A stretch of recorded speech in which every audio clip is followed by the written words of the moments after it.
29 de mayo de 1985, estadio de Heysel, final de la Copa de Europa entre Juventus y Liverpool. Los italianos llegaban en búsqueda de la primera orejona, agotando rápidamente todas sus entradas disponibles. Del lado inglés, lo mismo. 6.000 fanáticos arribaron esa misma mañana al puerto de Ostende y fueron escoltados por 560 policías hasta Bruselas. La expectativa era total. Lo que nadie esperaba era que allí comenzara un largo y oscuro periodo para el fútbol en Inglaterra. Verán, por aquel entonces los equipos de la isla dominaban Europa.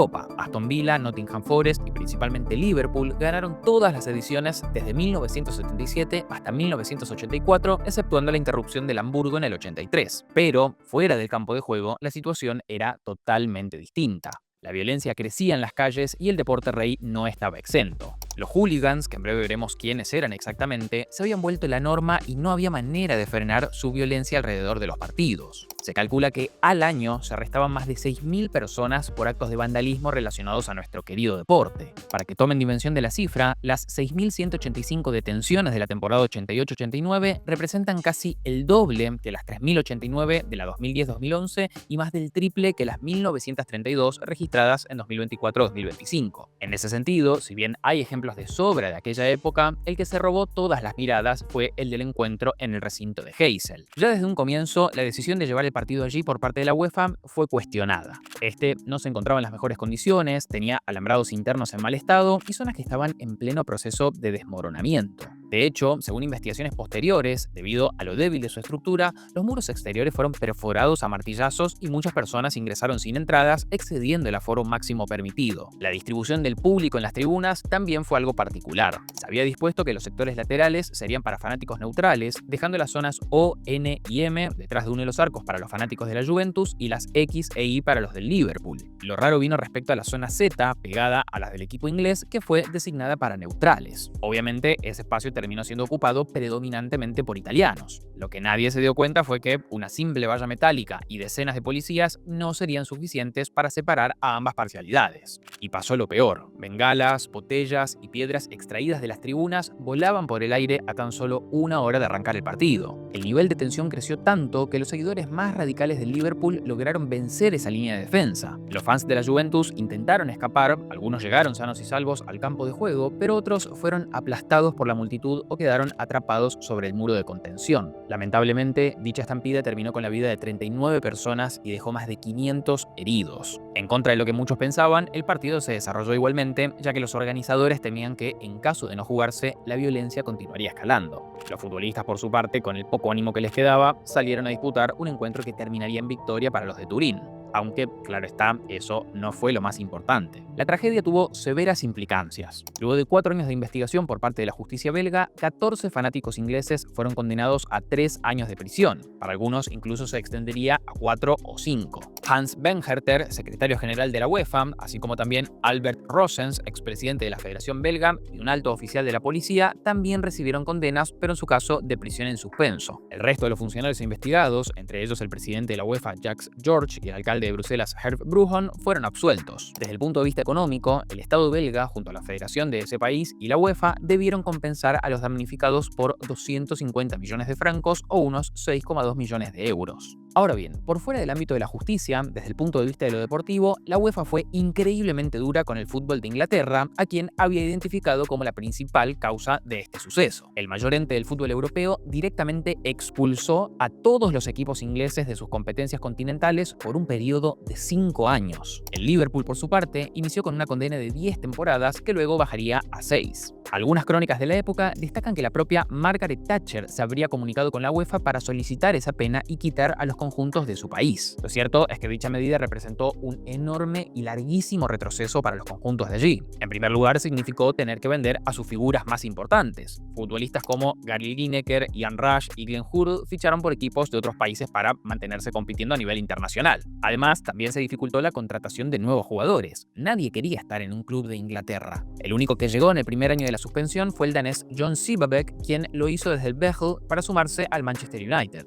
Uno de los conjuntos más afectados de este proceso fue, sin dudas, el Everton. Previo a la tragedia contaba con una gran plantilla, consagrándose el año anterior tanto en la liga local como en la Recopa. Al respecto, el exjugador Kevin Ratcliffe dijo: "Acabábamos de ganar el título y la Recopa de Europa, así que realmente confiábamos en nuestras opciones de mantener el dominio de Inglaterra en Europa. En cambio, el equipo se disolvió y todo el talento empezó a desvanecerse. Por otro lado, los ingresos económicos también disminuyeron considerablemente debido a la baja venta de entradas, sumado a la pérdida de patrocinios y derechos de televisión. Según estimaciones, en cada partido que el Liverpool oficiaba de local recaudaba a dinero de hoy entre 1,3 y 2 millones de libras. La mayor parte era justamente la venta de tickets para un Anfield repleto en las noches de competencias europeas. Recordemos que por aquella época la televisión internacional era limitada y simplemente no había transmisión en gran parte del mundo. No como hoy, que el fútbol es un espectáculo global. Se emite en cientos de territorios y a lo largo de múltiples plataformas. Aunque aún así sabemos que hay algo que continúa siendo igual de importante que en aquel entonces: el lugar desde el cual uno se conecta para ver ese encuentro. Porque no es lo mismo ver un partido en su casa que desde el aeropuerto o un hotel. No solo pueden tener problemas con la velocidad de la transmisión, sino directamente con la seguridad. Por suerte, déjenme decirles que eso tiene solución y llega de la mano de NordVPN, el sponsor de este video. Con NordVPN pueden cifrar toda su conexión de punta a punta. Eso significa que incluso si están usando Wi-Fi abiertas, como suele pasar cuando uno viaja para ver fútbol, su información está protegida. Contraseñas, datos personales, accesos a plataformas, todo pasa por un túnel de protección. Además, gracias a su función Smart Play, pueden acceder de forma segura a sus plataformas y contenidos habituales aunque estén de viaje, con la misma dinámica, sin configuraciones extra y manteniendo una experiencia fluida. Solo tienen que descargar la app, elegir un servidor en su territorio y listo. Smart Play se activa automáticamente. Lo mejor es que si utilizan nuestro código NDF, además del plan de 2 años, se llevan 4 meses extra totalmente gratis. Y como siempre, tienen 30 días de reembolso. Por lo que ingresen al link nordvpn.com/NDF que encontrarán en la descripción o escaneando este QR, utilicen el código NDF, comiencen a utilizar NordVPN y así, además de proteger su conexión, nos ayudan a que el canal siga creciendo. Volviendo a los problemas del fútbol inglés, la clave es entender que la culpa fue de quienes desde hace 2 décadas aprovechaban la falta de control para propagar la violencia en el fútbol: los hooligans. Estos comenzaron a aparecer en la década de 1960. Se trataba de grupos callejeros integrados por personas que buscaban pertenencia y hacerse escuchar de alguna manera. Que la economía del país estuviera en un pésimo momento tampoco ayudaba. Así, lo que empezó con cánticos hostiles en los recintos, para la década de los 70 y los 80 escaló a invasiones de campo, emboscadas en estaciones de trenes y batallas campales en las tribunas. Pasaron de ser juntadas espontáneas para beber en alguna esquina cerca del estadio a organizaciones formales conocidas como firms, con líderes identificados y muchísimos seguidores. Los integrantes hacían vida normal de lunes a viernes, atendiendo sus asuntos personales, dejando los fines de semana exclusivos para pelear contra otras firms en búsqueda de tomar la tribuna rival. En el pico llegó a haber, escuchen bien, entre 30 y 40 de estas organizaciones expandidas por Londres, Birmingham, Liverpool, Manchester, Cardiff y el resto de las ciudades con clubes de diversos tamaños. Los éxitos del equipo dentro del campo estaban lejos de definir cuáles eran las organizaciones mejor estructuradas y con mayor dominio de territorio. De hecho, en 2014, cuando Enner Valencia formó parte del West Ham y le preguntaron si conocía al equipo, él respondió: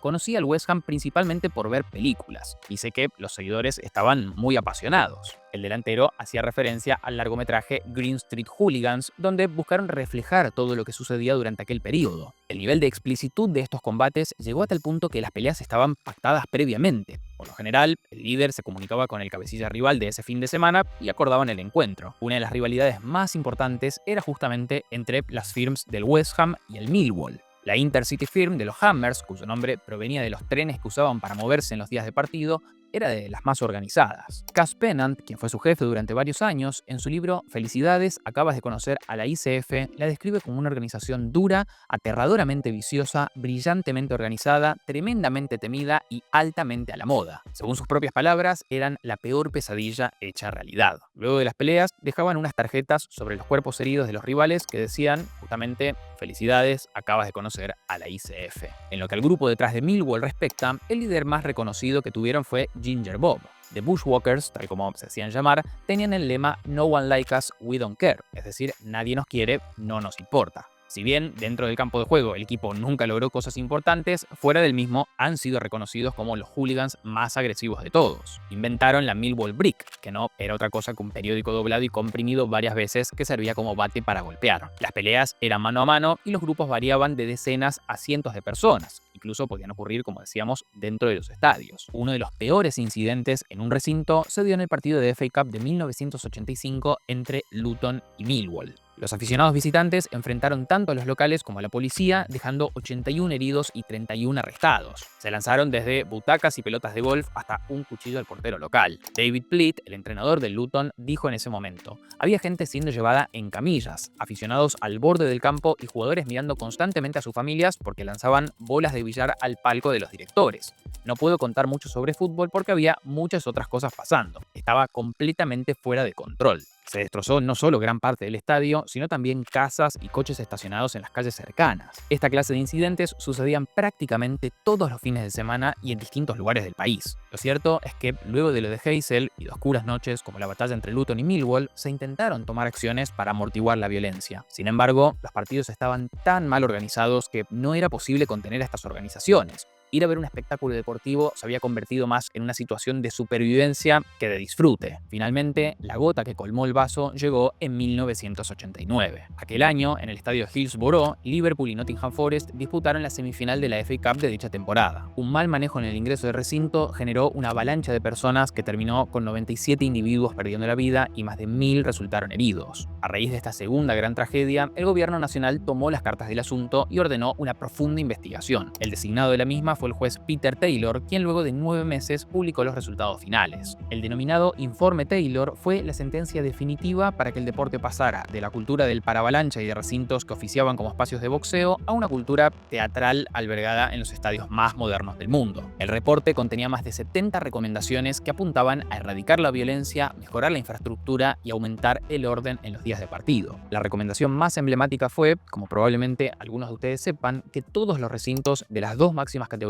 inglesas cuenten con asientos en el 100% de sus tribunas. Así, se aseguraría el control numérico exacto de asistentes y se eliminaría el hacinamiento. Además, en ese mismo apartado, se ordenó remover o reducir drásticamente las altas rejas de hierro que separaban a los fanáticos del campo e incluir puertas de escape hacia el mismo campo de juego en caso de disturbios. Eso evitaría el efecto de las avalanchas. Aún así, faltaba lo más importante: cómo controlar a los espectadores y brindar un ambiente seguro. Para empezar, se propuso modernizar el sistema de molinetes de acceso e instalar sistemas de circuito cerrado de televisión para identificar a los infractores. Luego, se recomendó la prohibición de la venta de bebidas alcohólicas, así como también vigilar los trenes y colectivos que trasladaban a las parcialidades visitantes. Para llevarlo a cabo, el juez consideró que se debía capacitar fuertemente a la policía y también aceitar los mecanismos de comunicación entre los organizadores y las fuerzas de seguridad. En Hillsborough, por ejemplo, la ineficiente transmisión de mensajes retrasó 30 minutos el reconocimiento de lo que estaba sucediendo dentro del estadio. La normativa también apuntó hacia los clubes, solicitándoles que vendieran abonos por temporada por sobre la venta física individual para así tener un mejor registro de quienes acudían al estadio. A raíz de todas estas recomendaciones del informe de Taylor, el Estado creó un marco regulatorio que incluye la certificación de la infraestructura y la operación de los estadios. Además, mediante el Football Spectators Act, se le otorgó a la policía el poder para aplicar penas más severas en casos de disturbios. Esta serie de decisiones fueron clave para comenzar un proceso de mejora en lo que al ambiente respecta. Eso sí, el gobierno también debió ayudar económicamente a los clubes para que adoptaran las nuevas medidas, ya que no todos los de las dos divisiones superiores podían adecuar sus estadios en el plazo otorgado de 5 años. Actualmente se han vuelto a incorporar ciertas zonas donde las personas pueden estar de pie, pero en un ambiente controlado y con butacas previamente asignadas. En cuanto a los hooligans, luego de estas modificaciones, su injerencia en el deporte rey se ha reducido considerablemente. De hecho, aquellos que aún figuran en la lista de violentos deben entregar su pasaporte en la comisaría cada vez que juegue la selección o su equipo en el extranjero para evitar así que viajen al encuentro.